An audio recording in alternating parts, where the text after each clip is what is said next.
Well, y'all, welcome. I think we're already live as I was typing our stuff. Hello, everyone. We've had a little bit of a lag.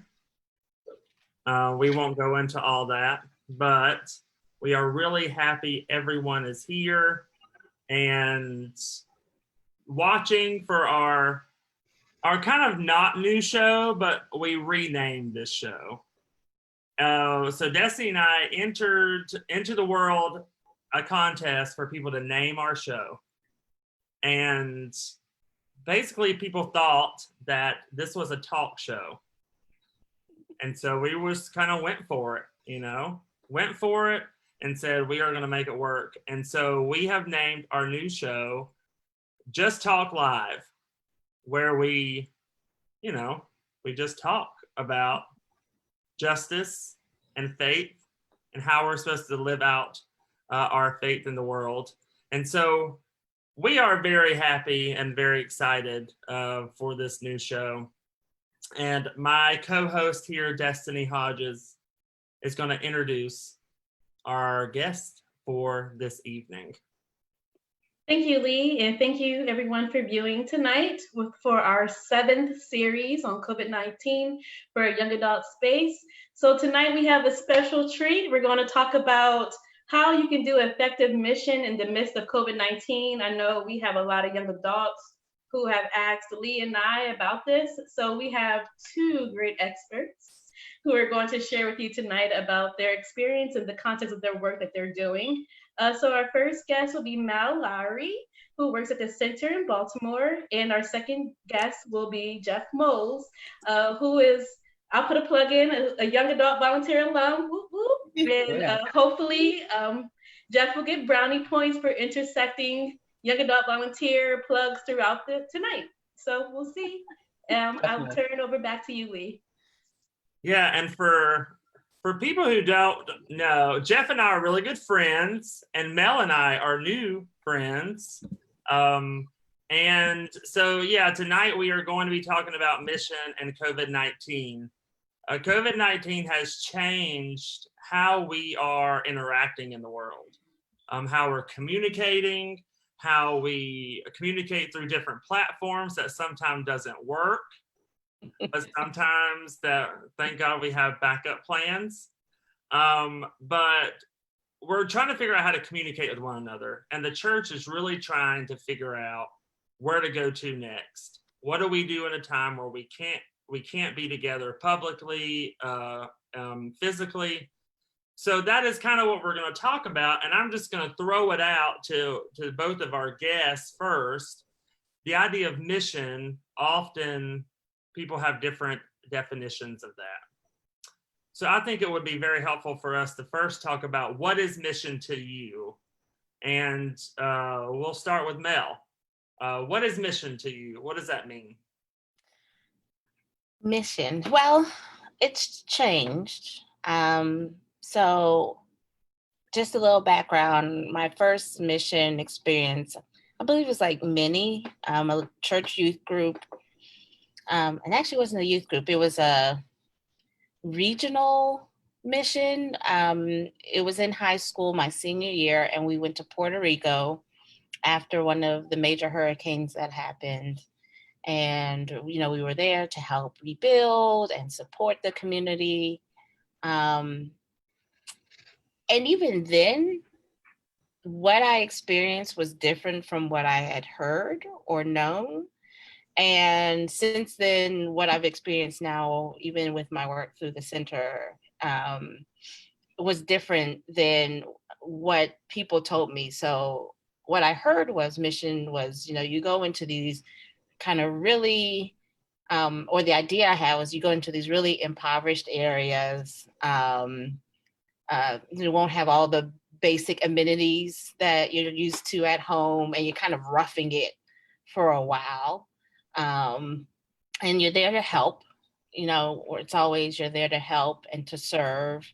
But what I saw when we went to Puerto Rico was relationships, friendships, and even when I came to Baltimore, A good friend, Adrian, who I met on that trip, was here. And so even just to reconnect, um, I believe sometimes we forget, like we go and we do something, and then we come home and we forget to connect it.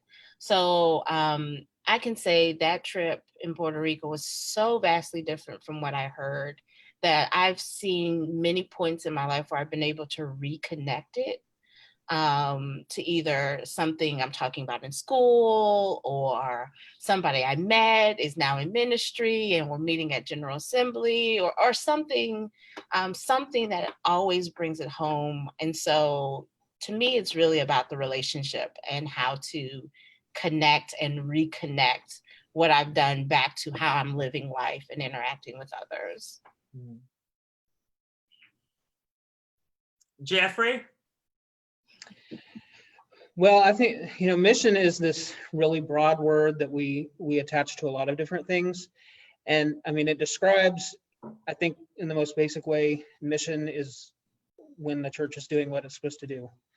And people define it in all sorts of different ways. There's a lot of baggage with that word. And I've answered that differently at different times in my life. So, a lot of my experiences are working within the institution of the church. And then I've spent the last 13 years working with people living on the streets in Nashville. And that totally changed my idea of what mission was about. Like Mel said, it became more about relationships, less about something that you do to somebody, something where somebody who has resources goes in and gives them to people who don't. And the people who don't are thankful, and the people who do turn out to be heroes. And now I'm back in a church setting. I'm director of Christian Education and Mission at First Presbyterian in Owensboro, Kentucky. And that change has kind of helped cause me to, again, ask that question, what is mission all about? It's in my job title, so I should probably have an answer to that. I think my answer right now is that mission is about transformation. It's about making a change. When we read the gospel and think about Jesus' ministry, we hear repent, the kingdom of God is near. And I've kind of been wrestling with that word repent, because it's something that's really been used to hurt a lot of people. And it's caused a lot of shame. But I think reclaiming that word as something that means, it really means to turn around. It means to change directions. So for me, mission is, right now, my answer is mission is about making a change. It's about reminding us that we don't have to live the way that we're living right now, and we all have a role to play. And it's about being changed by meeting one another and by getting to know one another, and then working together to create justice. Thank you, Jeff. Oh, go ahead, Mel. No, just I like that word of change, and I just want to emphasize that, and correct me if I'm wrong, Jeff. I hear you saying it's more of that personal change first, and not really, because I think that was part of the thing about mission too, right? Which was hurtful, is oh, we're going to come in and change this place because you're not living the way I think. And I'm hearing that this repentance, or like we should be hearing, like this repentance it's personal change, and not so much like going and changing somebody else, but changing ourselves. Exactly. Yeah, it's like when I went into my year as a young adult volunteer, there's my first one, Destiny, give me my point. I think I went into that experience expecting that I would be an agent of change for other people, but quickly found out it was it was me that needed the transformation. And I think that's what mission is all about, letting each of us know. It's helping us, find out who we are, and helping us celebrate those things about ourselves that we love, and also helping us change the things about ourselves and about the way we live together that we don't love so much, and that we've clung to for the wrong reasons. So, yeah. Thank you, Jeff. Thank you, Mel. That was good insight. What you both defined as mission. I don't know if I'll be able to come up with that broad definition like you two did. You hit on a lot of points that I kind of just want to reiterate and lift up before I ask the next question. Some of the things that I heard, just for people who might not be as familiar with doing effective mission, like you two are, is walking alongside the community or the organization that you're serving with, actually going in with an open mind to not change the agency, but to actually listen and then walk together to journey to fix or to create or dismantle whatever it is you see call fit that they ask you to come in and help them do, and not you with your own agenda. And thirdly, the transformational piece. So I just want to reiterate that those are some of the main focal points about doing the effective mission. But before we dive into the COVID-19 aspect of how you had to shift your mission model, for both of you, can you discuss a little bit, just to lay some more foundational groundwork about mission? What is short-term mission? What is long-term mission? And how you can do both of those effectively and without causing harm to the community? Go for it, Jeff.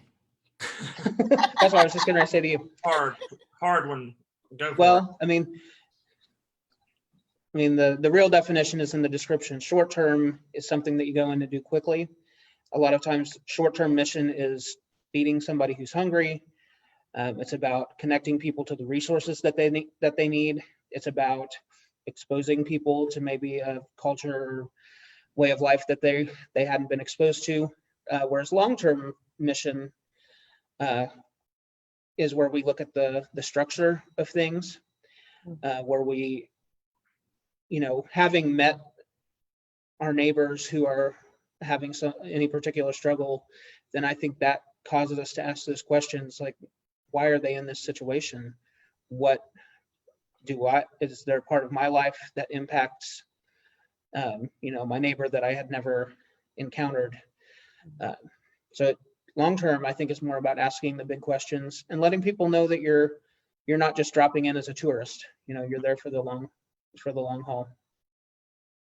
Yeah, I would agree. I think, and long term isn't just like the length, because some people say, I did my gap year maybe and say, they were on a long term mission, but I think, whoops, COVID-19, doing laundry. Hey, y'all.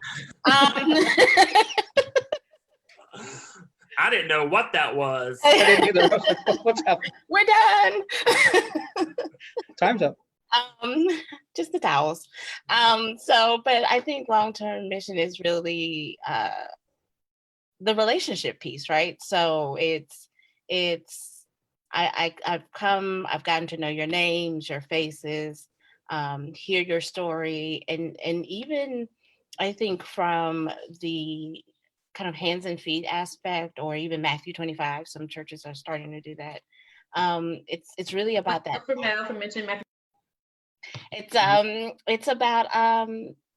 It's about doing the work of sustaining, of helping that community or person sustain the life that they're seeking, right? So I can come in, like Jeff said, I can come and I can feed you. I can feed you, get to know your name. I can feed you, get to know your name, learn your situation. I can feed you, get to know your name, your situation, and what led to that. I can feed you, and it's continuing to build the relationship months, years, decades after that initial I fed you. I think that is true effective long-term mission. And I know you can't always do that as an individual, but I think churches within their communities can do that because you're in that community. That's, I think, one of the calls that God gave why you planted, even as your church changes and shifts demographics. Then you pick up a new long-term mission because you have a new neighbor, a new relationship to build from that initial meeting until they either leave or whatever transition happens. Mm-hmm. And I think long-term mission, to pick up on what you were saying, Mel, is it allows you to see people and see your neighbors for who they are and not just their worst day of their life. So often we we view like people who are homeless as homeless is all we see about them. And a long-term mission allows you to develop those relationships that lets you to get to know people's personalities, their stories, their past, what their dreams for the future are, their talents, their gifts. It allows you to view things through that lens of abundance and giftedness rather than just seeing people for their problems. Yeah, it seems like it's a different power dynamic than I'm hearing in the past of.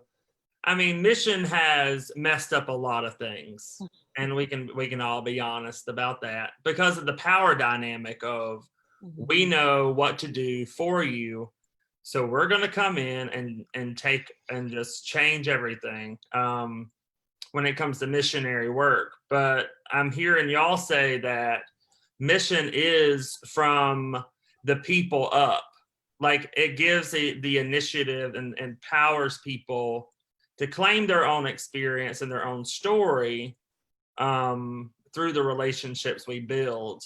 And I think that's very hopeful for the future of the church, because we've seen the damage that that missionary, that power dynamic has done to people. It's wiped out cultures. It's wiped out entire races because of this mentality that this divine, providence that mainly white people came in and said, we know what we're doing and we're going to take over and tell you how God wants you to be in the world.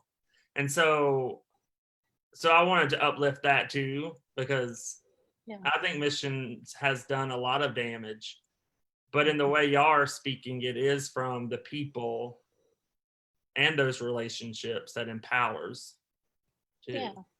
And think about it. Plug to my therapist and therapy. But think about how much more effective people are when you can be yourself. And I think we've even before COVID-19, we were hearing things like churches are in crisis, and I believe a part of it is identity crisis, because we thought the church, large C, we had to do a certain thing, like we had to come in and change and be all the same, and do it all the same and look. And so we're in crisis because now that we're now called to be reflective, and everybody's like, well, who am I? Like, who am I when I'm not in this kind of larger community and doing the things people think I should be doing, or the way I should be? And so I think if we, as the church, come and say, well, who are you? Like, this is me as Melva, and yes, I might be a part of this institution, but this is who I am, and how can I bring my full self? And that's some of the things we see when we have young people come through the center. One of the things we tell them is like, everything that you are and you bring is enough. People say, well, what if I say the wrong thing? Then that's enough. And you said the wrong thing in this moment, and you're going to learn from that. And then you're not going to say that again. and so again, it's learning who your identity is in the role that someone is asking you to walk alongside them in, and not trying to fulfill some other lofty ideal. So if you're having an identity crisis, prayer and therapy. And wine. 2 points. Prayer, therapy, and wine. Yeah. Fixes things. Yeah. But yeah, and now we're seeing, and we'll kind of go into the where we are at now and why we have to communicate the way in which we're doing right now. I mean, we'd probably do this anyway because we all live in different places, but we are in a time where traditionally mission has been physically being in contact with people, working, all these kinds of things together physically. And now that that is in some ways not happening right now, we're seeing mission look a little different. And I'm wondering, in your experience or the way you're seeing mission going, what do y'all think that how mission has been affected in this time? Well, I think, Mel was right about, reminding people that they are enough, I think is a big part of what our mission can be right now. So much of the church and how we've seen mission and just our daily culture in the United States is so focused on doing things. And we've created a system where I think so many of us take get our sense of self-worth and value from the things that we do, from our contribution to the economy. We are consumers, we're producers. We look down at anybody who's, not contributing to the economy.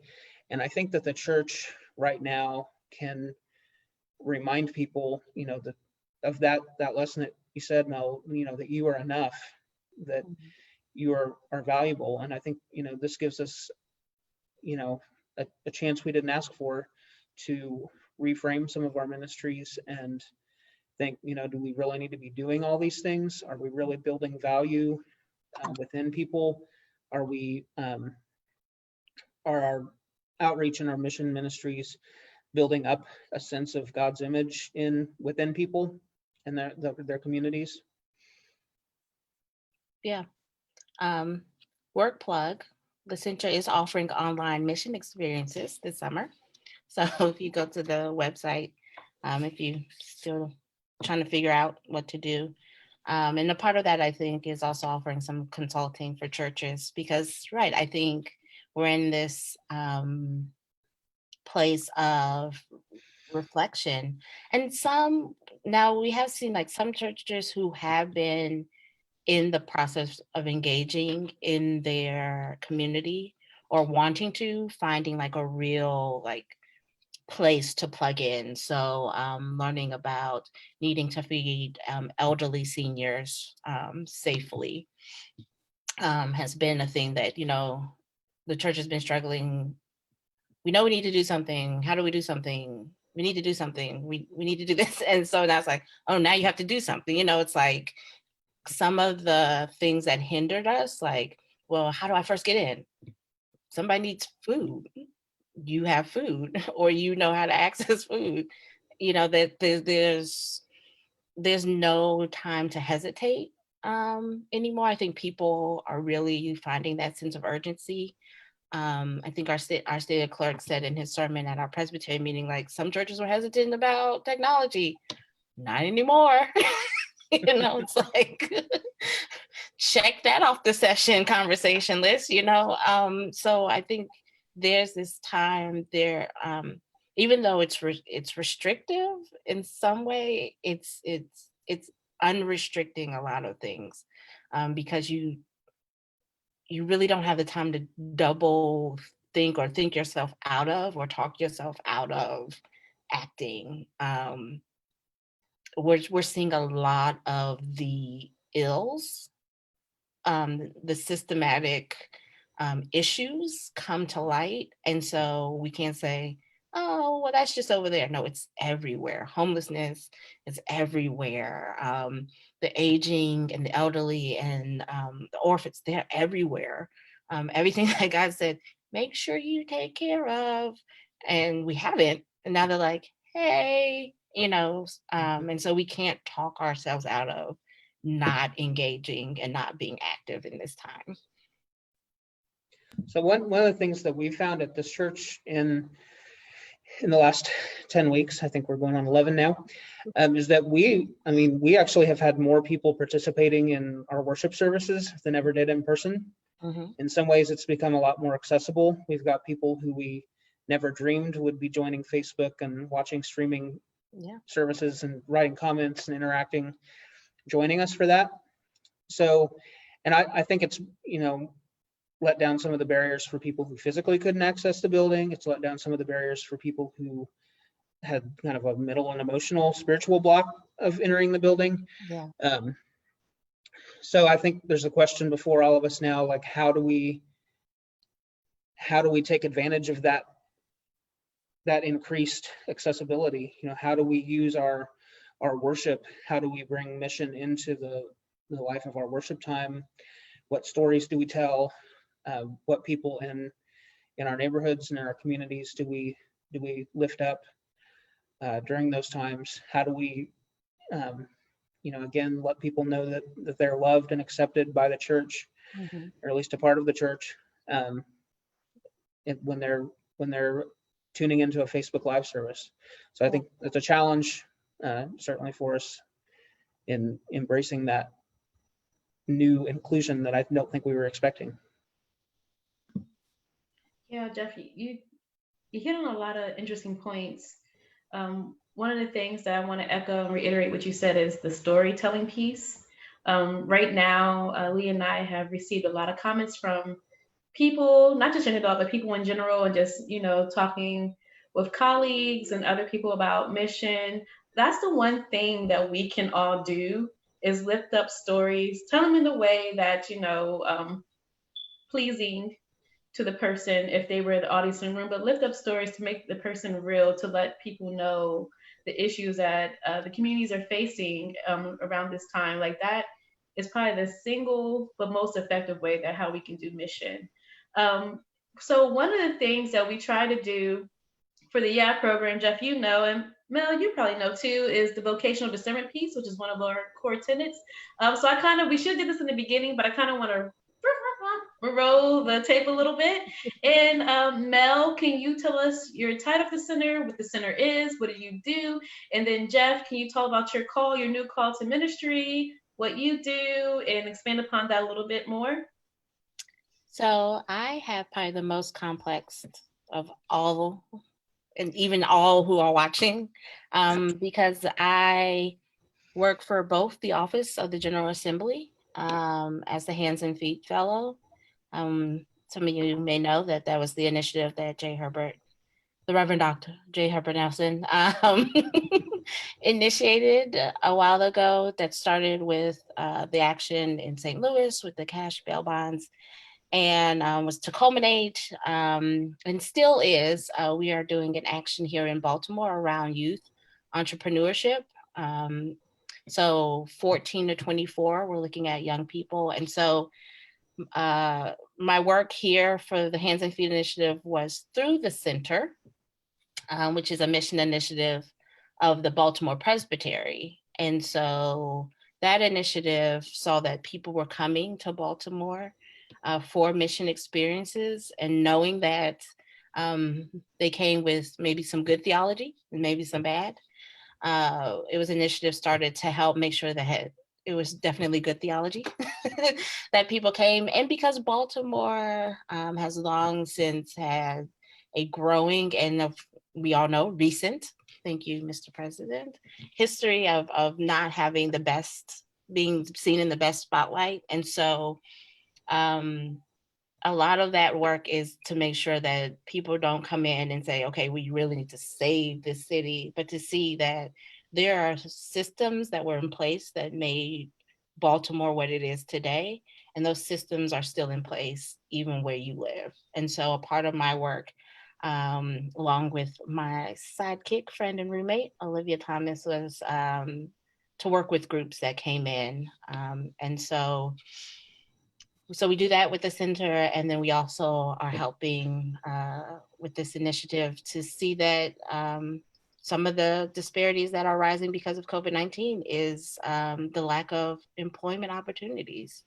And so young people are trying to fill in that gap for families, and we really need to make access to youth businesses accessible in places, especially like Baltimore. So that was an explanation in my title. So I'm the Hands and Feet Fellows for the Office of the General Assembly, working with the Presbyterian of Baltimore through the center. And if you're not Presbyterian and you're watching this, General Assembly is like our big governing thing. Extravaganza. Yeah. Yes. So It's our party with policies. Exactly. All right, my turn. yeah. So I have been here in Owensboro, Kentucky since the beginning of this past October. So still fairly new to this community, but I have the opportunity to serve First Presbyterian Church as its director of Christian education and mission. So that means I oversee and guide the Christian education program, or Sunday school, youth for all ages, and also mission opportunities for the church. So this is a brand new position. And so it's been exciting to sort of be a pioneer and to get to know this congregation. A lot of my time is spent leading worship and creating opportunities for groups and people in the church to connect with one another and live out that mission. Two very important people in our church world here. And I'm glad we went over what you did, because we didn't do that. But also, Mel mentioned young people. And this is a show that will center the voices of young people. And I would consider all of us young. Thank you. We are all young adults in this space. There is no discrimination. We have moved the young adult age up to, what is it, Mel, 45? 45. So we are in the midst of young adults right now, and this is a show that is aiming to speak to young adults and to young people and to empower them, especially in the topics that we talk about. And young people are the focus of a lot of mission work. Youth groups go on mission trips every summer. I mean, I remember going on mission trips, and these short-term mission trips where I always say we go in, mess things up, and the people who actually do the work have to clean it up, and then, but I do remember those, and some of those were very impactful for me. But a lot of young people are not going to experience that now. And we're in a time where young people are being looked at as the future. And especially about this technology, we have been putting into these conversations about all that. So I wonder, what is the role for young folk? And how can we empower young people who are doing work in our church and in our world, not necessarily in the church, but in the world, at this time? What is our role as young people? And I'll put us all into that category. I'll start. So and when you were first starting to talk, I was thinking of, how the role at Christmas is like, baby, come get this camera working so we can take the family picture. And I was laughing at it, but a part of it really is that still. And where it used to be kind of like an eye roll, like, I think like my nephew was starting to help like run the projection at church and do like that small technical stuff. But in a way, like now for churches, especially small churches, for those YAVs, I can plug a YAV, see, who are back home in their small, like your role is to like help get your church, who might just have like the basic technology, like up and say, okay, this is how we connect. This is even before the virus, like this is how you put out a successful Twitter feed and Instagram post and get your message out there, and really like kind of try to.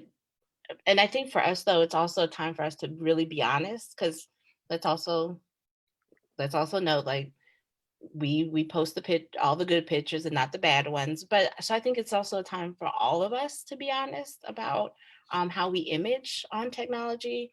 but also in a practical way, especially for the younger generation of young adults who really kind of grew up in the more diverse school world, right? You know, they have more access to diverse classes, more access to learning, you know, things in college. Like I hear some of the degree programs and I was like, how is that? That wasn't a degree? Like people didn't even know what that was, you know, like 5 years ago.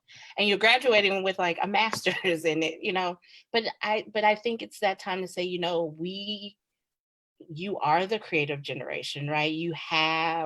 You've been given the license in that space from jump, to think differently, to think creatively. Now it's time to put it in action. And I believe your conversation with Denise Anderson I was on, and she talked about like how do you bridge, and I'm kind of in that middle, hitting 40 this year. Hello. Me too.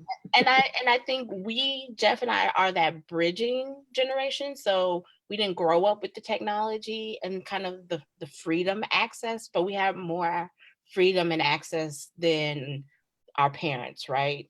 And so it's our job to say, okay, I understand that you think that the world is a complete 180 right now from how I lived, but this is how it was. And so how do we work to bridge the 20 somethings with the 50 and 60 and 70 somethings, right? And so that is our work to say, okay, you know how to, you know, make that profile pic pop. Great. What that means, you know, and like do kind of the definition explaining and help to really bridge the two generations because they're back home. Everybody's back home under the same roof.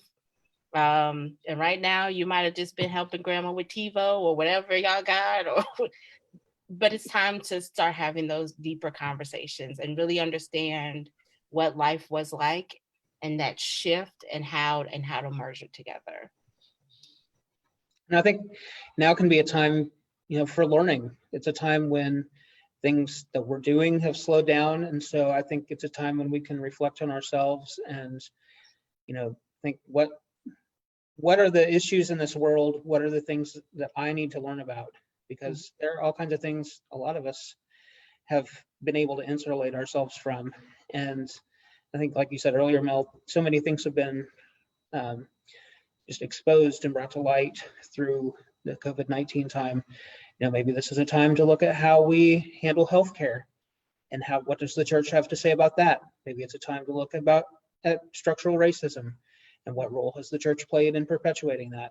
It's a time to look at poverty. How does inequality in our society, how does that impact how a pandemic affects people? You know, I think there are all sorts of ways that we can sort of get back to our roots and, you know, study scripture and think about the challenges of living together in the world and how we meet those. And I think we have to give ourselves permission to not go back. We can mourn what we're leaving behind, but build something new for the future because we have the option to do that. You know, if we as humanity all put our hearts and minds together, we could create something with God's help that is more reflective of how we're supposed to live. So I think it's time to, I always kind of turn to the big picture stuff, but it's time when we can turn to those things and think and dream. Yeah, it's a time for creativity, I think. Yeah. And for me, and just to preface that, I mean, I've heard a lot of language about COVID-19 and that it's we're being presented opportunities. And for me, I think that language is a little problematic just because of the suffering that is happening and people are dying. But like, and we talked before this time about that it really is an invitation to reorient ourselves, to really, and we mentioned this before, it is to turn in a different direction and creativity. But I know that turning often creates fear. and people are scared to death about where the church is going, what is happening to the church. People are very scared and fearful of the future.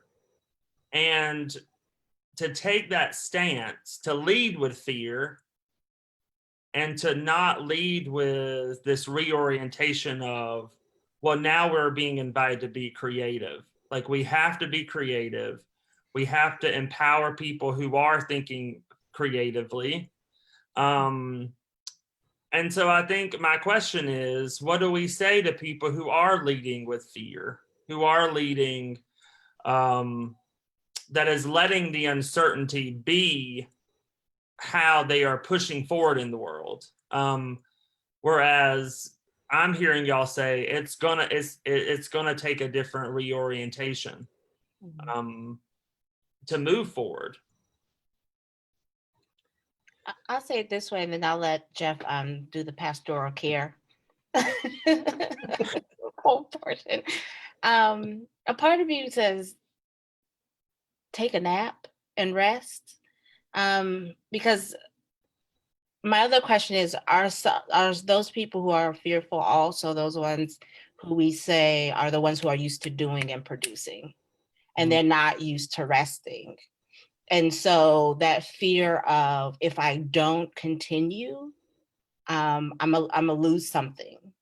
And we know that a part of rest, and when I say rest, I'm going to add resting in God, resting in the Spirit is a time for not just your body, but for your mind to think beyond what you can see immediately.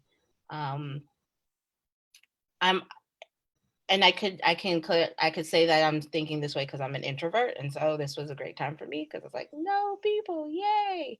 But I also know that as a creative, that rest, and then I think about it this way for pastors, that sermon comes in the most restful, or that moment where at least your mind is resting from it, right?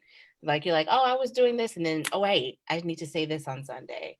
And so if you can learn from how, even when you create your sermons or whatever, like one of those moments, it's usually when you put it to the side, right? You've rested from it, you walked away from it, that something sparks, and you can hear something different.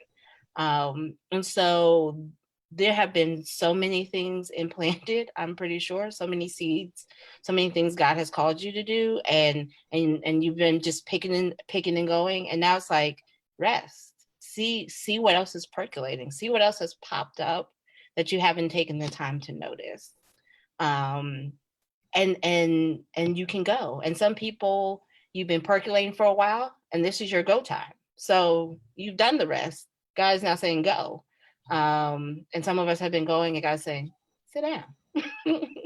or pass the buck and let somebody else rest, because you might not have noticed somebody else has been trying to do or be a part. So give it over and rest, because now you've been doing this, so you can pass that on because you know this. Now you can rest, and we can think, because when phase 2 comes, bam, you're gonna be back. You're gonna be back up and moving. And so yeah, I just ask people, if that has been you, if you've been like the fearful, what am I? You probably need to sit down and just rest a little bit. Yeah, I love that. I've been thinking about for my last session report I had to write, I listed the great ends of the church, which are part of our book of order. That's kind of the mission statement for what the Presbyterians should be all about. And one of those that I usually haven't paid much attention to is the preservation of the truth. But that's really been rattling around in my head a lot. Like, how does the church live out its mission of being a preserver of the truth? And what is that truth? Because right now it feels like we're all on a really shaky foundation. And we've come to a point in our society where we don't even have a shared set of facts that we can agree on as being true. we've seen on social media and in the public discourse how conspiracy theories and unproven treatments and everything else have just run wild in a way that I've certainly never seen. I think a lot of that is a response to fear. People feel like their lives have been put onto a foundation that is really shaky and uncertain, and everything they've known, which includes for a huge percentage of people in our society, the work that they've done where they've gotten their identity. There comes this grasping for, well, there has to be a bigger explanation for this. It can't just be that every 100 years or so we have a pandemic and we all have to learn how to survive it and adapt. It has to be there. Well, it had to be more sinister. There had to be something. And I think the church has a role in, in being prophetic and calling out that, some things are false, some things are wrong. There is some truth. But also, I love what you were saying there, Mel, about calling people to just rest and just be. And, who you are is enough. God created you as a beautiful being, and you can just be for a little bit, and we can figure out together how to survive. And, we don't know exactly what the future will look like, but, we can live as though we're in it together. One of the things I've seen on social media that I have really liked is this meme that is kind of a reflection on the comforting thing that we all want to hear, is that we're all in this together, or we're all in the same boat. But it had this image of, we're not all in the same boat, we're in the same sea. And it had pictures of like an aircraft carrier and a luxury yacht, but also a canoe and a kayak and a rickety little fishing boat. And I think there has to be, in the midst of that fear of the storm that we're all in, a voice that, says, let's work together. Let's acknowledge what reality is. Let's try to, create something where we don't have to be afraid, where we don't have to be afraid of one another, and where we can live together. Yeah. Thank you, Jeff. Thank you, Mel. So we're about to wrap up, but before we do, we want to give you the opportunity to say final thoughts or words or encouragement to the audience, and also to lift up any resources that you might have. But before I invite you to do that, I just want to put a couple little plugs in. One, if you need resources from the denomination, please reach out to Lee and I. The PMA has resources around how to do mission and partnership, mission committee toolkits, also toolkits around effective giving and how to do that right with your with partnering with mission and things in that regards. Also, Lee and I decided that we're going to work on a young adult toolkit to do effective mission, since there isn't really a lot of toolkits or resources for young people to navigate through our denomination. So we are going to probably call on Jeff and Mal and put them on the spot while we're live for their expertise to do that as well. And also some ecumenical friends and other friends within the denomination. And also just want to thank you before you give your final thoughts. Thank you for being here on our 7th series. Go for it, Jeff. Absolutely. Okay. I thank you for having us. I think what you all are doing is an example of how the church can be creative. The local church is having to figure out what it needs to be up to, and I think the national church also needs to reimagine those things. And I know you all are in the process of that, but I think this is a great example of how those of you who work at the top level of our denomination can reach out and do ministry with people who are sitting in the pews on Sundays. So thank you for this opportunity. I would just encourage people to, as a final thought, to find ways to be together, to reach out, to connect, and be happy find a way to be happy with where we are. Find some joy, find some gratitude every day. because it can be, as somebody who lives alone, it can be very difficult. And mission helps us remember that we are part of something that exists not for its own sake, but for the sake of others and for the sake of the world. And this is a chance for us to remember that, that we don't exist as just who we are, but we exist as part of something that's much bigger, and to build up God's kingdom. Yeah, I would say the biggest resource or things I've been trying to do has been more pertaining to the rest portion. I don't know if I want to plug Groupon, but I just said it. So Groupon, if you're watching, we would love you as a sponsor so that we can have sparkling water on these interviews. Thank you. We did have some complaints about the green room. There was no snacks provided, nothing. Yeah, sorry. Snacks. Even Jesus got a little bit of water in the desert. So Groupon, thank you. But I know they've been, and I know you can find like free things like YouTube videos, but trying to get like exercise and do meditative practices. I'm not going to be that Black person that recommends all the books that have already been recommended for people to read on dismantling racism and structures. The lists are out there. So like Jeff said, this is a time for learning. And if you have to learn about some systems, learn about them. And also, again, work plug, maybe I'll get a raise. The center is offering like online services, not just youth programs, mission programs, but they're consulting. So if your session is ready to move forward and to really think about how do we do this, you can reach out to the center, to Kate and McKenna, to do some consulting work on that, or just really think creatively about what you've been wanting to do, because this is probably the time that to do it. And reach out. I'm like Jeff. Team single. Woo woo.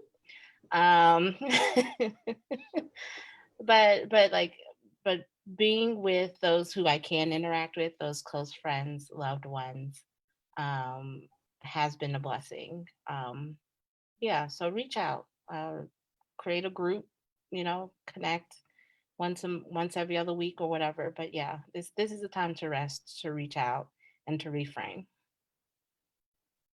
Ooh, I like that. 3 hours. Yeah. I like that. Well, I will say this has been a really big blessing for me, to see you all and to really have you on and talk about what the future of the church may look like when it comes to outreach and mission, and to do what we are told to do as Christians, and that is to be out in the world, developing those relationships and being transformed in them. And so I am very grateful for you all. I'm also very grateful for my lovely co-host, Destiny, who has been a wonderful partner in this journey with us. And just to reiterate before we go, at the beginning of this, we mentioned that we had a naming contest, and we will now call this Just Talk Live, which is going to be a talk show. And I think we do pretty well at this talk show kind of format. I have always wanted to have my own talk show. I'm trying to get you the sponsorships, you know? And this has been Groupon. Groupon? Yeah, this has been a dream for me to have my own talk show. I remember growing up watching Sally Jesse Raphael. Yeah. And He would not even need guests, let me tell you, to have a talk show. Oh, And we wouldn't want him to have any. yeah, we will not be having those, surprise testing things, but we will, in the future, hopefully grow this show, and the dream is to have musical guests who are writing music about faith and justice, who are doing that work in the arts. So that is also a dream for this show. But it's Just Talk Live, and it is a faith and justice talk show. And we hope that you will grow with us as we go on this journey together, Destiny and I. So next week, next Tuesday at 6 p.m. Eastern Time, we will be welcoming Jenny Delgado and Amanda Kraft, and we will be talking about immigration in this time of COVID-19 and in general, speaking about those systems that we should be learning about, speaking about immigration and our siblings who are coming into this country, fleeing from their countries, coming to this country and trying to find safety and getting a pretty bad rap for doing so. And so we are going to be talking about immigration and our siblings who are experiencing that right now in this moment. So again, thank you all. Thank you, Jeff. Thank you, Mel. Thank you. For joining us. And if we had theme music, this would be the time to where it would play us out. And I can imagine it. yeah, just imagine that, and imagine the theme song and the logo popping up as we close out our TV show. And a sponsor from Groupon. Yeah. Sponsors and other sponsors. I'll have to talk about that with the finance people, but thank y'all, and until next time, we will see you next week. Bye.